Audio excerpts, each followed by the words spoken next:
working with people on different sectors in society and explaining Islam to them.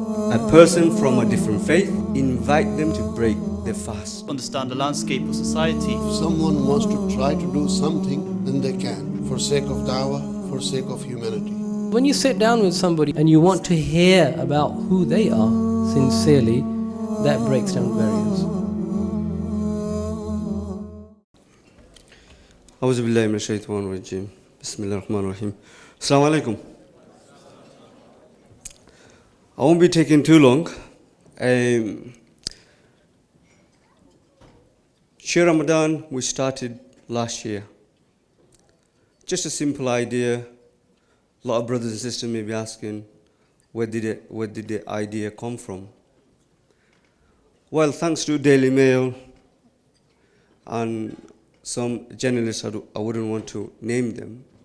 One thing we don't have is politicians who would represent us, or media would tell our side. But one thing we do have is numbers. Muslims are almost 3 million in this country, and more millions throughout the Europe. I asked a friend, he said, I moved into an area where just non-Muslims, and I'm just right in the middle of just white English people. And I said, if my window goes through, who should be blamed? He said, the person who threw the brick. I said, yeah, but there's 2 more people to be blamed.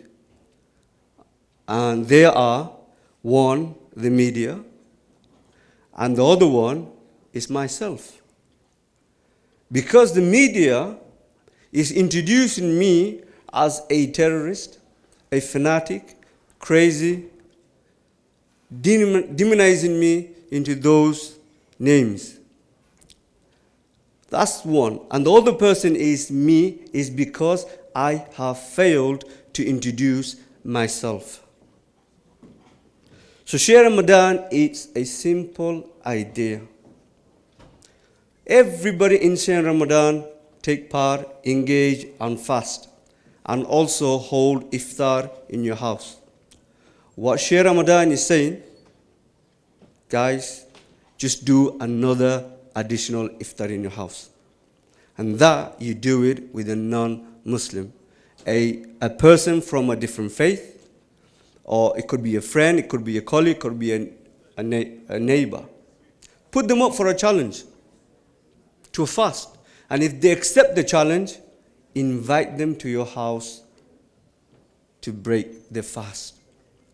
You see, because the narrative that these people are getting, you know, these Muslims, God knows what they're keeping in their mosques and in their house.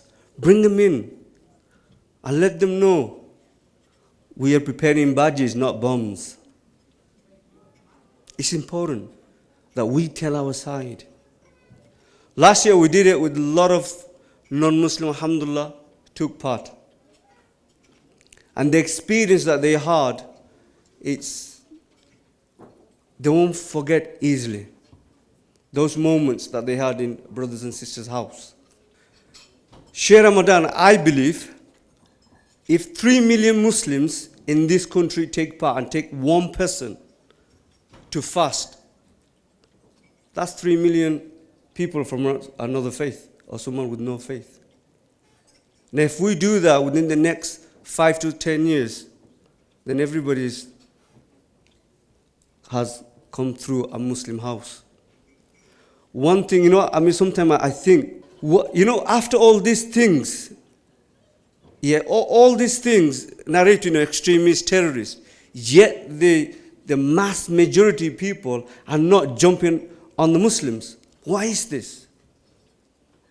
Then I've come to a conclusion. There's one thing that we have done, and I think it's probably going to every house in this country. That is our curry and badges. And if we could do it with our deen, we'll bring a massive change, inshallah. take part in Share Ramadan, and inshallah probably see you brothers and sisters next year. Assalamu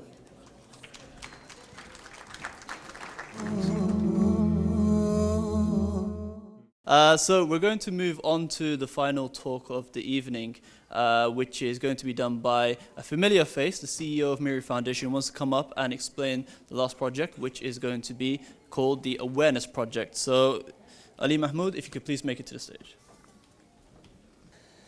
Okay, Bismillah, in alhamdulillah, wassalatu wassalamu ala rasulillah, amma ba'd.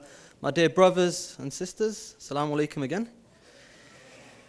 I understand that between you and the food is me, so I'm going to keep this kind of brief, but I'm quite happy that it's coming to, alhamdulillah, it's been a great event. I just want to say Jazakallah khair again to all the fantastic organizations showcasing the work, and we're going to talk a little bit more about the forum, but the whole point is that we share ideas, because that's how we're going to move forward. And one project I wanted to talk to you about is the Awareness Project. And the Awareness Project has actually come at the back of people giving street dawah, and they've seen a gap. And the gap was something to do with something we might have lost during years. It's interesting. I used to speak to a few people who have been given dawah in the 90s and 80s in the UK. So going back way before kind of this massive stream, right? And one thing they said is that we had it like a service. We had it like a service. It was a place where people came and they used to know about Islam, but it was like a service. They wanted to find information. And one thing about the Awareness Project is there's basically two folds of it. A lot of kind of the dawah that we've been given is based upon controlling and kind of telling people that this is what Islam is. The Awareness Project's come in on a different angle. It's slightly different. The focus is there's two ways to it. One of it is to bring awareness to ourselves, what the non-Muslims are thinking. That's one strand. And the second strand is to give information to the non-Muslims about Islam. So they're the two strands of the Awareness Project. And the way it works is this, is that we go out in the city centre or wherever it's quite busy, and we have a stand that says, have your say.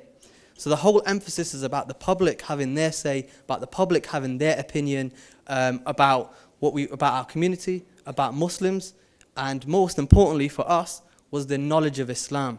Because only through understanding what the knowledge of Islam is, can you give them proper dawah and understand what it is they need to know. So they were basically the stands for it. And the different angle was this. It was to assess what people are thinking. And one thing that, a lot of the brothers we discuss quite often is, where is the research in our dawah? When we think of these initiatives, where do they come from? Do we just get like an apple that comes on top of our head? Or we think, whatever the CEO of the organization says, I'm just going to go with that.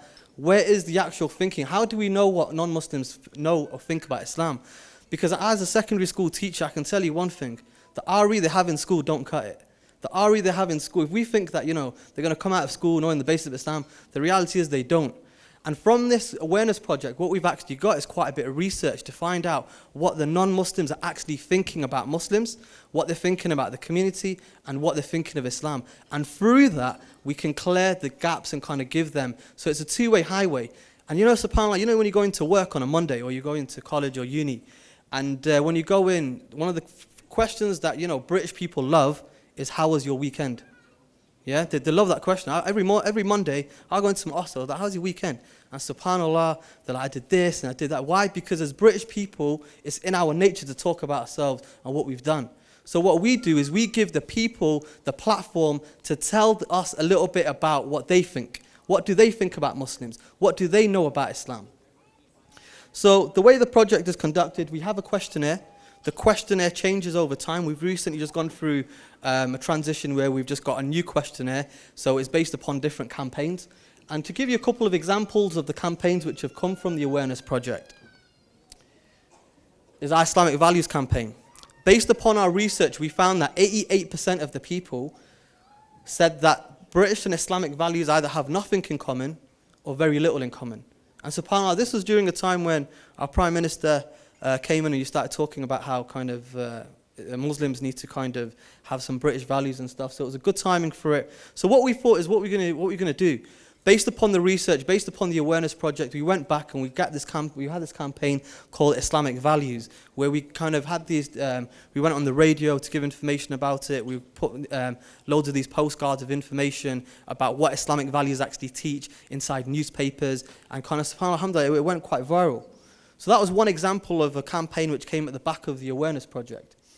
We've also got several different organizations up and down the country who've implemented something similar. So we've done trainings, and if anyone, organization or groups interested in trainings, do get in touch with us. We do a training on how to do the awareness project. The MMU ISOC implemented it in the uni this week during Discover Islam Week. They said that it was quite amazing. We went up to Aberdeen and the brothers have bought a stand there. Same, I believe, with the brothers in Cardiff.